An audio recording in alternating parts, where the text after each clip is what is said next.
Bonjour et bienvenue chez les douceurs de Maïlis. Je vous retrouve aujourd'hui pour une nouvelle recette et on va préparer ensemble une tarte salée aux courgettes. Donc c'est une tarte qui est très simple à réaliser, très facile, idéale par ces temps chauds. Donc accompagnée d'une bonne salade, c'est un pur régal. Je vous laisse découvrir les ingrédients ainsi que toutes les étapes de préparation. Donc ici dans mon bol, j'ai mis 50 ml d'eau. J'ai ajouté une cuillère à café de sel et un jaune d'œuf. Donc je bats le tout pour bien faire dissoudre le sel et je réserve de côté.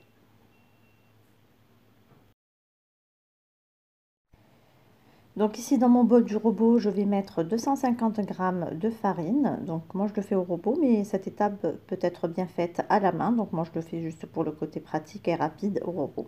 J'ajoute donc une cuillère à café d'ail en poudre ainsi que un mélange d'herbes.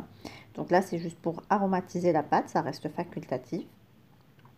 J'ajoute 125 g de beurre froid coupé en petits morceaux. Et là, donc, je vais faire tourner mon robot quelques secondes pour bien donc mélanger le beurre avec la farine.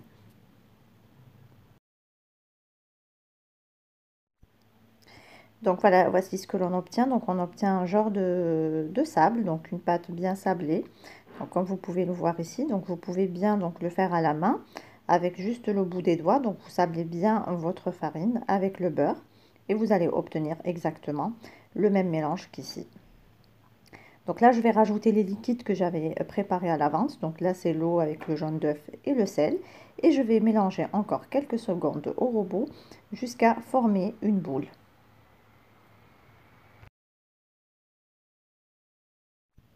Voilà, donc là, dès que j'ai terminé donc, de ramasser ma pâte, donc je la dépose sur mon plan de travail. Et juste avec les mains, je vais, alors ne pas du tout la pétrir, mais juste la ramasser et lui donner une forme d'une boule. Donc comme vous pouvez le voir, donc ma pâte, elle se tient bien. Elle est bien molle, mais donc elle est ni collante ni trop dure. Je la place dans un film alimentaire. Donc je la couvre bien de film alimentaire et je vais la placer donc 30 minutes au minimum au réfrigérateur. Donc plus vous la laissez et plus la pâte sera plus facile à étaler plus tard. Donc vous pouvez également les conserver au congélateur comme ceci. Alors à présent on va préparer donc la farce. Donc ici dans ma poêle j'ai mis donc l'équivalent de 2 cuillères à soupe d'huile d'olive. J'ajoute un oignon émincé, donc pour ma part c'est un oignon rouge, mais vous pouvez bien sûr remettre un oignon blanc. J'ajoute 2 gousses d'ail écrasées ou râpées.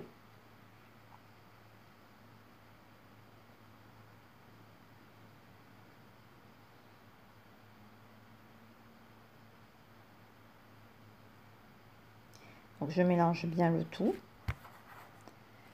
et je laisse bien donc caraméliser mon oignon. Ensuite ici je vais rajouter 2 courgettes que j'ai râpées grossièrement. Je mélange le tout ensemble.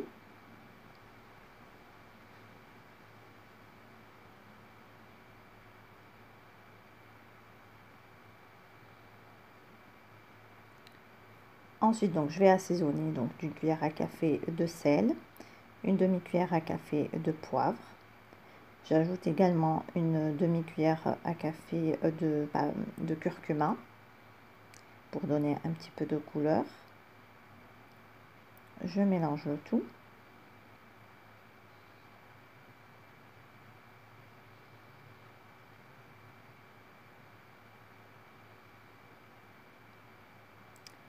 Ici, j'ai un mélange d'ail et d'oignon et de piment, donc je rajoute un tout petit peu. Et j'ajoute également un tout petit peu d'herbe de Provence.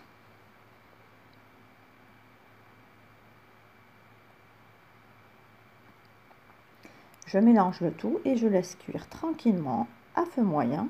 Donc la courgette cuit très vite, donc cette opération prend quelques minutes.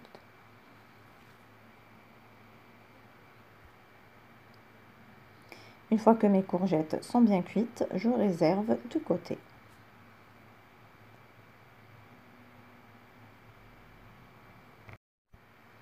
Donc là, on va préparer l'appareil à tarte. Donc dans mon saladier, j'ai mis 2 œufs. Je rajoute 2 bonnes cuillères à soupe de crème fraîche. J'assaisonne de sel et de poivre. et d'un petit peu de mélange d'oignons, d'ail et de piment. Je mélange bien le tout au fouet.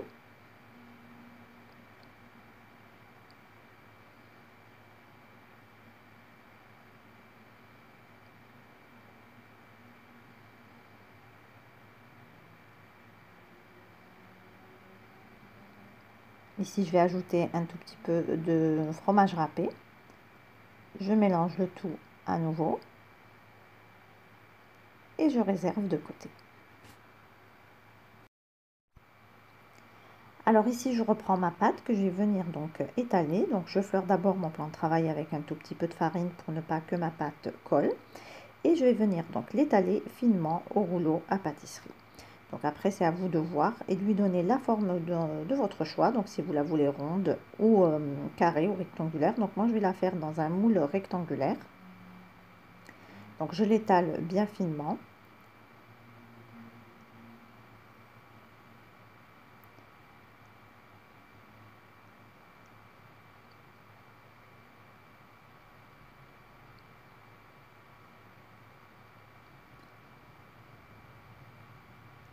Donc là, je récupère ma pâte que j'ai enroulée autour de mon rouleau à pâtisserie.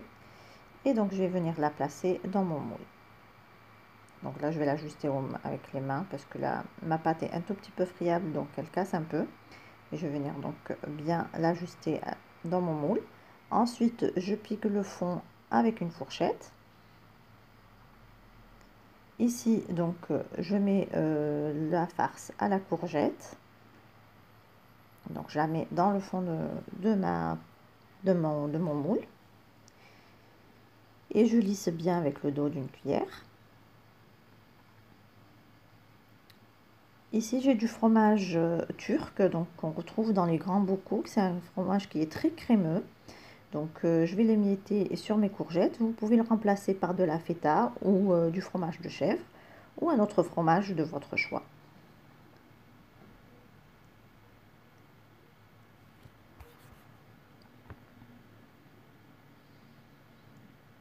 Donc, j'en mets un petit peu partout.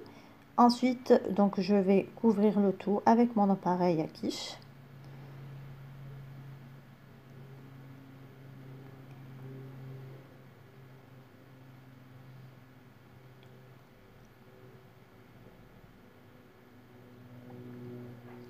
Ensuite, donc là, vous pouvez la laisser telle qu'elle. Moi, avec les chutes de pâte, donc j'ai fait des petites lamelles que je viens déposer sur ma quiche en croisillon, juste pour lui donner un joli visuel.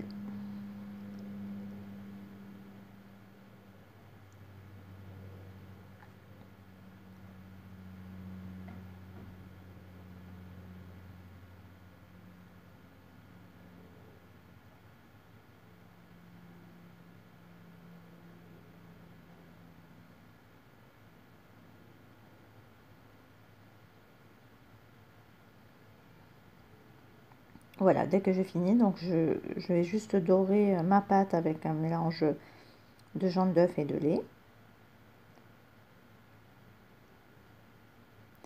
Juste pour qu'elle ait une jolie couleur bien dorée après cuisson. Ensuite, j'enfourne donc ma quiche pour 30 minutes à 180 degrés. Et voici donc le résultat final de ma tarte après cuisson. Donc, comme vous pouvez le voir, on obtient une jolie tarte bien fondante et bien croustillante. Donc, j'espère que cette proposition vous a plu. En tout cas, c'est une recette, comme vous avez pu le voir, très facile et bien de saison. Voilà, ici on arrive à la fin de notre recette. J'espère que celle-ci vous a plu. Si vous avez aimé, laissez-moi un like et un commentaire et n'hésitez pas à partager la vidéo autour de vous. Si vous êtes de passage sur ma chaîne, soyez les bienvenus.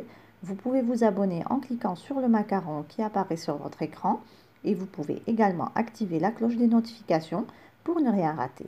Vous trouverez également la liste des ingrédients cités en barre d'informations en langue arabe et en français. Quant à moi, je vous souhaite un très bon appétit. Je vous retrouve très prochainement pour d'autres nouvelles recettes. Merci de m'avoir suivi et à très bientôt chez les Douceurs de Maëlys.